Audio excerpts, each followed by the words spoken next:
Candidates for lieutenant governor, they're both here. Well, the Democrat and Republican. The other two, I don't know. I don't know who they are. And somebody said to me, you don't have Tony, what's his name, on the debate? First of all, I only got 2 seats in the House. So this is kind of like a qualifier. Number two, you know what? It's really important that we have the top candidates for a statewide office, that we have a chance to actually have a conversation with them, because that's where most of the focus is, and that's where the debate is. The third-party candidate stuff and fourth-party candidate stuff is too much for me to tangle with tonight. Catherine Taylor, the Republican, is here tonight. Dan McKee, the Democrat, is here tonight, and we've got a lot to do. By the way, I'll talk tomorrow night about the governor debate that was last night on Channel 12. Very highly viewed, big ratings for it, and a big dud. Really, I mean, it's unimpressive, a gubernatorial effort by 3 candidates as I've ever seen, including Bob Healy, who brought nothing to the table, and who, by the way, sent me an email today agreeing that he brought nothing to the table. We'll have to work that out tomorrow. And we have Mike Smith on tomorrow. He is a candidate for state senate in Teresa Paiva Weed's district. She's the Senate president, and we'll hear about his campaign. They say he's kind of pulled even. I don't know who they are, and I don't know what poll they got, but I'm looking forward to having that. So how did we get here? Here was the Democratic result in the lieutenant governor's race. Dan McKee beat Ralph Mollus in what is, I think, widely understood and believed to be an upset of the Secretary of State, who was looking to become the lieutenant governor. And then Catherine Taylor had kind of a walk in the park over Kara Young, who is a perennial candidate. That is no criticism of Catherine Taylor. It just was a walk in the park. I mean, anybody gets 33% just by putting their name on a ballot generally. This is 36-27, the polling data that a couple of weeks ago the Channel 12 Projo poll indicated. So that's where the race is. You're going to have to determine on election day where the race is. Catherine, nice to see you again. Nice to see you again, Dan. Thanks welcome. for having me on. Welcome. Nice to have you. No, I welcome you. Say, nice to be here. Nice to be here. It's a little warm in the studio tonight, folks, so you know, that might be affecting us. Disclosure, Dan and I have been friends for a long time. He is my mayor. And generally that actually bodes poorly for you, because I'll give you an even harder time during this whole conversation if I have to. So, and Catherine knows that we're buddies, but I'm going to kind of make sure that this is a conversation amongst 3 people about this lieutenant governor's race, in a sense that we've all been pretty familiar with each other. I think you guys have mutual respect for each other, but feel free to get after it on some things. Let me ask you this. When so many people ridicule this office, what's it like to run for it? Well, I would say people ask me what it does, and then I get a chance to explain it to them. So I would say on the campaign trail, it's pretty much the same as running for Secretary of State was, that people don't really understand what it does. And if people do ridicule the office, you know, I respond that my candidacy really comes from the same impulse as Bob Healy's 4 years ago, that I want to make sure that someone's in the office who will do the work of the office and not collect a salary, have a a title, or do their own pet projects, but really run the 3 councils that the lieutenant governor does run to maximum effect. So what's it like when people go, what, lieutenant governor? I just disagree with them. So a lot of it, I think, is driven in the media. I think that Bob Healy gets a little bit more credit than he deserves. I mean, for running for the office to eliminate the office. Yeah, if the Republican didn't drop out in the next time, he wouldn't have got 39%. So I think that people expect good leadership and great leadership, and I've had the history of providing that in the town of Cumberland. So I think once people get the idea that if they have someone that can create a better Rhode Island and better economy issues and better schools, they're on board. All right, short resume, 30 seconds on what you bring to the table so far. 30 years of business experience, 12 years as a successful mayor, fixing a big financial problem in our town of Cumberland, and working very hard to create better public schools in the state of Rhode Island. Catherine? 4 years as the Director of Elderly Affairs and sitting on the Lieutenant Governor's a long-term care coordinating council, 4 years as a small business owner, and 20 years working in the U.S. Senate for Senators John and Lincoln Chafee, handling defense, foreign policy, immigration, veterans, and working on the first go-around of healthcare reform 20 years ago, and on the Environment Committee. Right. Do we agree between the two of you what the constitutional charge of this office is? I think we do. You probably have really no arguments as to what, by statute, the job calls for. Yes? No? Okay. Yeah, we can get that. But we can agree that in many ways, the candidacies for lieutenant governor have been somewhat entrepreneurial in nature. They've been actually, in at least Liz Roberts, who became more flavored on healthcare issues, correct? You will flavor this which way? So I want to run those 3 councils to the fullest extent, but pivot a little bit from what Elizabeth Roberts has done to really make sure that our long-term care system and healthcare are attended to, because I'm the only candidate really running in either party for any office who has experience, expertise, and passion for those issues, but to also focus on the business of healthcare and the healthcare of business. Because one of the things we don't really do as we talk about improving the economy is remember that a physician's office or a small social service nonprofit is also a business that needs to buy healthcare, electricity, faces red tape and requirements, regulations that don't necessarily have to do with health and safety. We need to help them with that. In your approach? Yeah, I think it's what I did for education, really making that a priority in terms of excellence of education. I want to do the same thing with small business. So the quick story is that when we became mayor, we had 5-point downgrade on our bond rating. I called Moody's up, asked them what we should do. We worked on 3 things at a time, and we had our 8th upgrade in the town of Cumberland from junk bond to AA. And so I did the same thing this summer. We have very low business friendliness in the state of Rhode Island, lowest actually in the country by some standards. Called the company up in San Francisco, asked them for the same thing. As Lieutenant Governor, I get to weigh in on small business. What are the 3 things you need to work on to get us out of last place and get us moving up? That'll be the top priority that I have. You want to react to that Yeah, real I'd like quick? to add to that too, because the #1 concern that small businesses cited when they were surveyed by the State Office of Regulatory Reform prior to the state's effort to do a regulatory look back and try to figure out how we can relieve some of that burden for small business was the cost of health care. So again, as I was saying, the business of healthcare and the healthcare of business is really important in that role to work on that relationship. All right, we guys banged around the healthcare exchange issue in the last couple of days on the radio last night. We'll talk about that, and I got another question regarding health when we come back. Stay with us.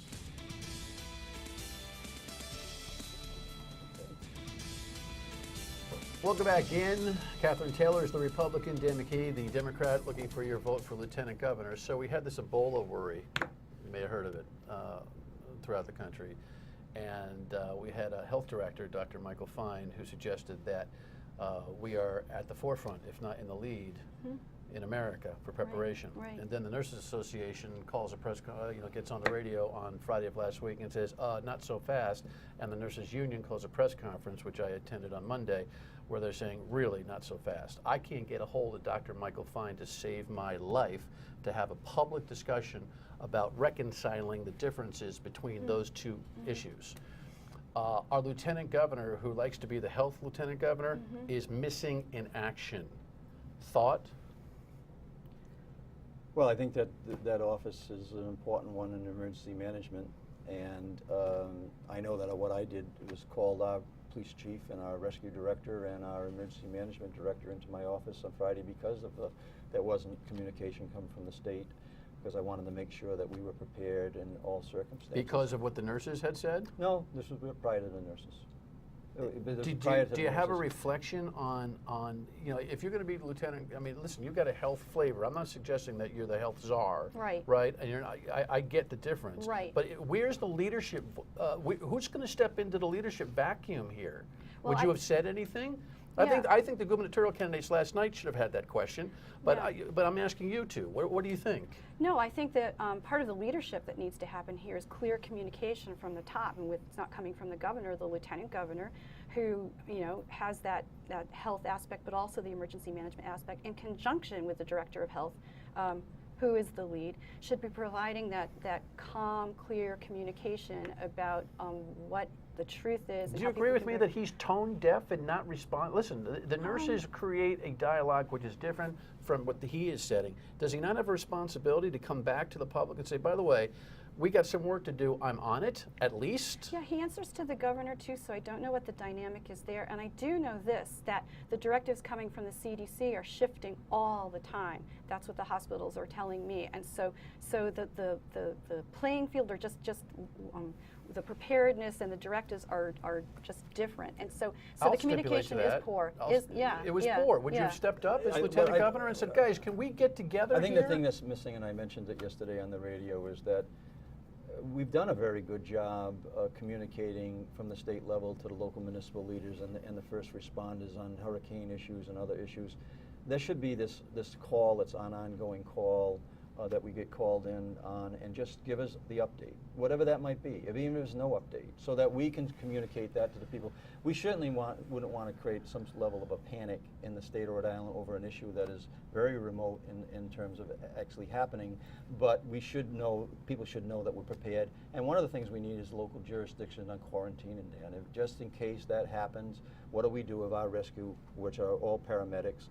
They're one of the highly qualified in the state. What happens if we actually run into the situation? Do we have the authority to quarantine? And I think that needs to be clarified. All right, speaking of healthcare issues, now let's go back. You guys have had some disagreement on this healthcare exchange and how you feel about it. What is your position on the healthcare exchange? My position is we should try to keep it here and try to afford it. I don't think that the number of 23 million or 20 million that the Senate policy office has come up with, those numbers are probably right. I think it's probably a lot less than that, and I would really recommend that the next governor send some of the talented people from the Office of Management and Budget to go and scrub those numbers and come at the true cost of it, and then work to afford it over the next 3 or 4 years to give it time to work, because it's the only mechanism that we've come up with. It's a Republican idea from 20 years ago to put our individual hands on the levers of cost and quality, and over time by our individual purchasing decisions shift those levers so that it makes a difference. And your take? Well, I think that Catherine's misrepresenting my position. She's come out with a press release today that says that I was looking to relinquish state control. I never said that.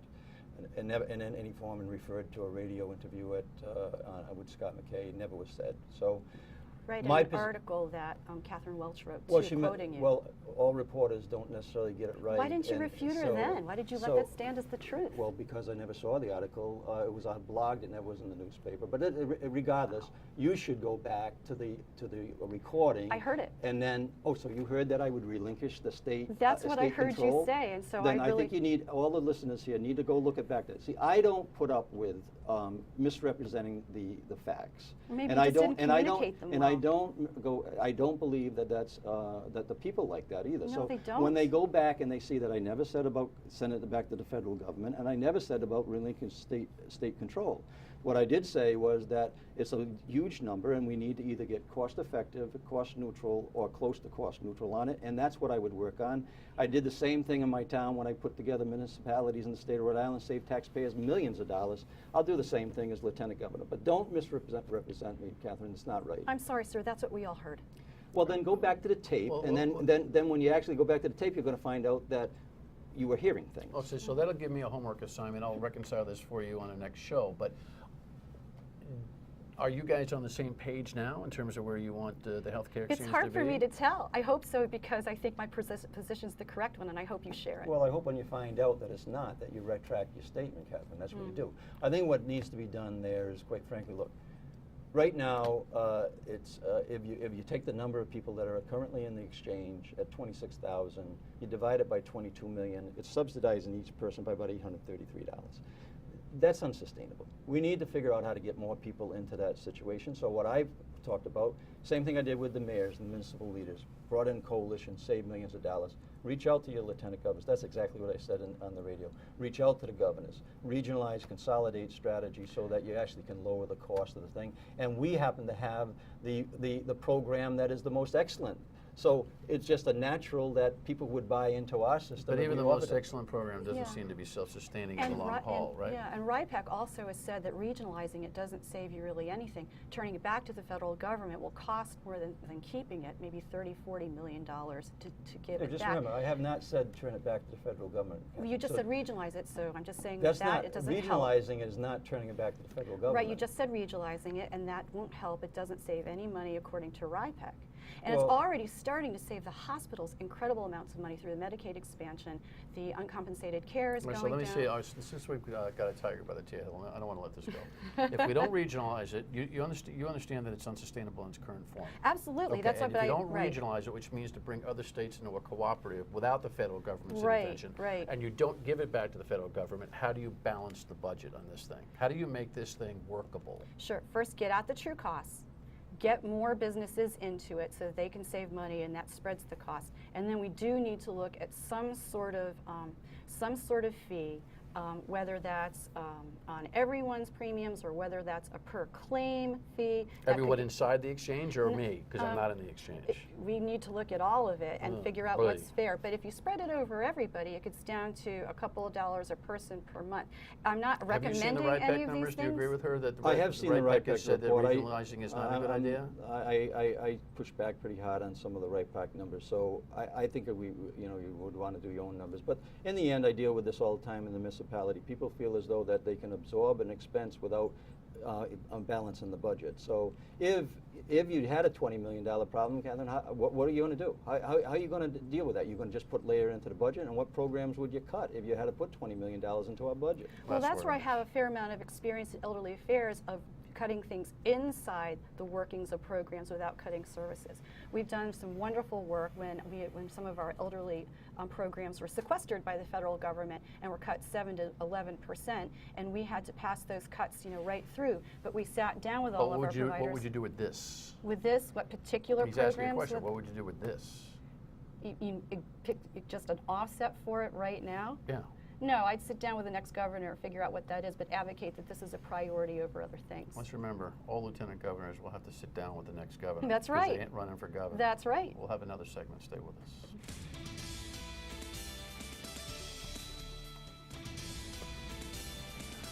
Catherine Taylor, Republican. Dan McKee, Democrat. Lieutenant governor's race, November 4th. You vote.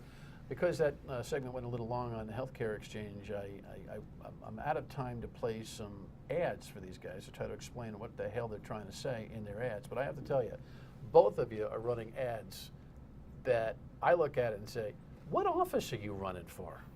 I mean, both of you are kind of like, yeah, I mean, you're talking about things that I have no idea what they have to do with the office, and I think you have 5 reasons to vote for Dan McKee, and 2 of them seem to pertain at least to the expertise that you bring to the table, which is schools and municipal operations, that kind of thing. So first, what are you trying to say in your advertising that actually makes sense for the real groundwork for Lieutenant Governor? Yeah, I'm trying to say that it's time for bipartisanship in Rhode Island, that we need really robust two-party competition and someone who can lead reaching across the aisle and talking with people with all points of view, that's something that we haven't had for a long time. So you want a little bit more of a kumbaya approach to the way we run things? I like an inclusive, cooperative approach to leadership when we're able to do that, and I'm happy to be confrontational when that fails. Okay. Well, you mentioned the municipal leaders. I've already done that, brought Republicans and Democrats to the table, so I already understand how to get that done. But when you talk about jobs in your ad, tell me how your role as Lieutenant Governor is going to impact the economy and jobs. Well, I mentioned it earlier in the interview. We need to create a higher level of business friendliness. The Lieutenant Governor gets to weigh in on small business issues. I'm going around having a cup of coffee in 39 different businesses in the state of Rhode Island right now. I'm meeting with those business people. They'll come on board. But on the consolidation and regionalization of municipal services, my first phone call would be bring our municipal leaders on emergency management alone. And you're talking about pay equity for women. Why? Why is that your issue? I mean, we don't have a pay equity problem. We don't have laws that work against pay equity. I'm missing something. Of course we do. There is a variance between what a woman earns and what a man earns. That's and cultural. That's not legal. No, it's not cultural. And I have a daughter. Well, you have a daughter as well. So I would expect that my daughter would be able to be in Well, what the about the workplace in the laws? same way as anybody What else. about the laws that actually cheats women of the proper pay, other than just good, honest business decision making? What are you going to do, real quick, on that? How do you bring pay equity for women? Well, I think you advocate for it, and you provide the leadership in that office that you have that people might dismiss, but there's a great deal of leverage. Is that a plank in your platform because you're running against a woman? It's just it's strategy? No, I believe that that's true. I have a daughter that runs into that in her workplace, and it really bothers me. Heck, I was the president of the Boys Club when it was the Boys Club. It changed to the Boys and Girls Club. So I'm with Okay. that issue for women, and I think it's important. And you're running around with the AFL-CIO endorsements. Well, one The of only reason you got it is because they hate him. You know that. Well, I don't know about that at all, because one of the things that I've been calling for my whole time as Director of Elderly Affairs, and that is a plank in my platform, which pertains to actually raising pay for women who are traditionally the ones who hold particular low-wage jobs, which is raising the status and the pay of direct care workers for people who take care of frail elderly, adults with disabilities, and children with special health care needs. They're paid at the bottom of the barrel, and the problem with that is those are folks who want to stay in those jobs for a long time when they develop a really good care relationship, and they can't afford to. The only way they can get a promotion or a raise is to move out of those jobs. So we have to change that, and that is a priority for many of the unions out there. So we are going to work together on that. Give me 10 seconds on why you should get the vote. I should get the vote because I'm the only one in either party in any of the statewide races that has expertise, experience, or passion for health and human services, which is our #1 sector of the economy, the #1 concern of small businesses, and 43% of the state budget. And I've got the experience on the small business to really understand what's happening there. And Catherine yesterday mentioned that she had created 2 jobs in her career as a business person. I've created quite a few more. And I've got the experience as a municipal leader to really hit hard on consolidation and regionalization, which we can do on regionalizing the public safety dispatch is one of the #1 priorities that will get it done. good luck. Dan McKee, Democrat. Catherine Taylor, Republican. Stay Thank you, with us. Dan. You bet. All righty, welcome back in. Interesting conversation with those 2 candidates. Lieutenant Governor, remember, Lieutenant Governor's office at least is there in case of disaster for the governor. So remind yourself of that. Your state of mind is important to us. Just give us a ring, react to this conversation at 228-1886. Leave us a voicemail. We'd love to hear from you. Of course, you can email a Facebook post as well. And we shall pick up with that again tomorrow night. Mike Smith, who is a state Senate candidate in Newport, is our guest tomorrow evening. He's running against Teresa Paiva-Weed, the Senate president. He says he's got some traction. We shall see. We'll be back on the radio with you tomorrow at noon. Tomorrow night, we'll take a look at that governor's debate from last night, too. Lots to do. Have a great night. Thanks for watching. See you on the radio at noon on WPRO. Bye.